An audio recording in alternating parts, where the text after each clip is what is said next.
ሁሉም ዋንጫዎች ወደ እንግሊዝ ሊገቡ ነው። ማን በቃ እየሸተተኝ ነው ማለት ክሪስታል ፓላስ 1-0 በማሸነፍ የኮንፈረንስ ሊግ አሸናፊ መሆኑን አረጋግጧል። ቅዳሜም አርሰናል እንደዚሁ 1-0 አሸንፎ የሻምፒዮንስ ሊግ አሸናፊ እንደሚሆን ምንም ጥርጥር የለውም ነው ማለት አባቴ። በደንብ ኮፒ ሊንክና ሼር አድርጉ። አካውንቴ ዋርኒንግ ሰጥቶኛል ፋሚሊ። የቻላችሁትን ያክል እስቲ ኮፒ ሊንክ አድርጉ ፋሚሊ። እናንተ እያላችሁ ሌላ ሰው ማስቸገር የለብንም።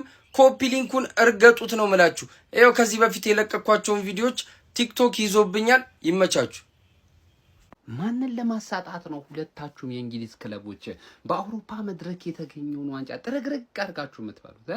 ፓላስም ዛሬ እናንተ ኮንፈረንስ ሊግ ለጥፎ 1-0 በሆነ ውጤት እንግዲህ ዋንጫውን በላጀም። አሁን እንደምታውቁት ባለፈ ቪላ ዋንጫ እንደበላ ታውቃላችሁ።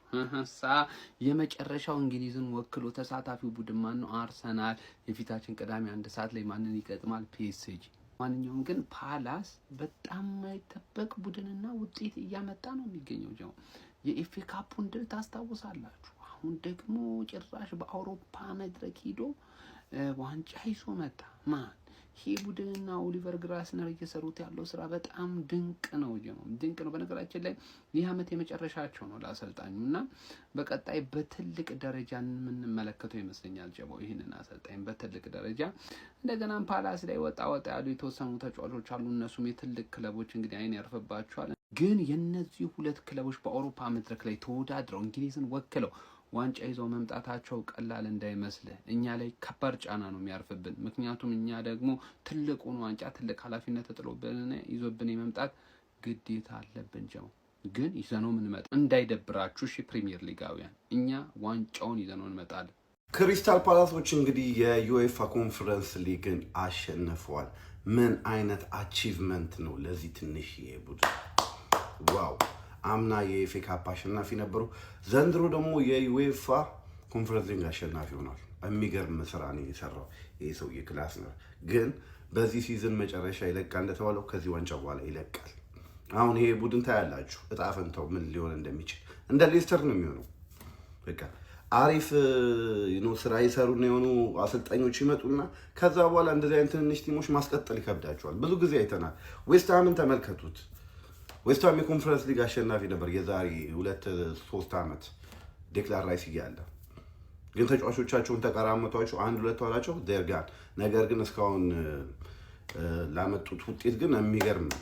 በዚህ ትንሽ ቡድን አሜን ተጫዋቾችን እያሳደጉ ምናምን አነስተኛ ዝውውሮችን እያደረጉ እንደነ ማቴታ እንደነ ኤዜ እንደነ ኦሊሴ አይነት ተጫዋቾች እንደነ ታይለር ሞርተን ተጫዋቾችን አፍርተዋል። ቢግ አቺቭመንት ለግላስነር ባይዘው ወይ ግላስነር የትልቅ ቲም አሰልጣኝ ይሆናል ብዬ አስባለሁ። አይ ሆፕ ለሊቨርፑል ግን እንዳይሆን። የእንግሊዝ ቡድኖች አልተቻሉም። 2 የአውሮፓ ዋንጫዎች ወደ እንግሊዝ መጥተዋል። ቀጣዩ የአውሮፓ አሸናፊ አርሰናል ይሆናል የሚለው በርካቶችን በጉጉት ተጠባቂ እንዲሆን አድርጓል። ከደቂቆች በተጠናቀቀ የኮንፈረንስ ሊግ የፍጻሜ ጨዋታ የስፔን ራዮ ቫልካኖን ያስተናገደው የኦሊቨር ግላስነሩ ክሪስታል ፓላስ 1-0 በሆነ ጠባብ ውጤት በማሸነፍ የኮንፈረንስ ሊግ ዋንጫን ሻምፒዮን መሆኑን ማረጋገጥ ችሏል። በታሪካቸውም ለመጀመሪያ ጊዜ በአውሮፓ ዋንጫ ማሳካት ችሏል። ከዚህ ቀደም ደግሞ በኢሮፓ ሊጉ እንግዲህ አስቶን ቪላ ፍራይበርግን በማሸነፍ የኢሮፓ ሊጉ ሻምፒዮን እንደነበር የሚታወስ ነው። አሁን ደግሞ ሁለተኛው የአውሮፓ ሻምፒዮን ቡድን ተለይቷል ማለት ነው። በዚህ ጨዋታ ላይ ለፓላስ ብቸኛውን ጎል 51ኛው ደቂቃ ላይ ማቴታ ነበር ማስቆጠር የቻለው። በዚህ ጨዋታ ላይ ከዚህ በላይ ጎል ማስቆጠር የሚችሉባቸው አጋጣሚዎች ነበሩ። ውጤቱም ይገባቸዋል ማለት ይቻላል። ለማንኛውም ኦሊቨር ግላስነር ግን ለፓላስ ትልልቅ የሚባሉ ስኬቶችን እያሳካ የሚገኘው ከዚህ ቀደም የኤፍኤ ካፕ ዋንጫን አሁን ደግሞ በክለቡ የመጀመሪያ የሆነውን እንግዲህ የአውሮፓ ዋንጫን እንዲያሳኩ ማድረግ ችሏል። ኤፍኤ ካፕ የመጀመሪያ ዋንጫ እንደነበረ የሚታወስ ነው። ለማንኛውም እናንተ ስለዚህ ቡድን ምን ትላላችሁ? በቀጣይስ አርሰናል በአውሮፓ ሻምፒዮንስ ሊግ ፍጻሜ ፓሪስ ሴን ጀርሜንን ድል በማድረግ የእንግሊዝ ቡድኖች ሶስቱንም የአውሮፓ የውድድር መድረኮች ሻምፒዮን በመሆን ታሪክ ይሰሩ ይሆን?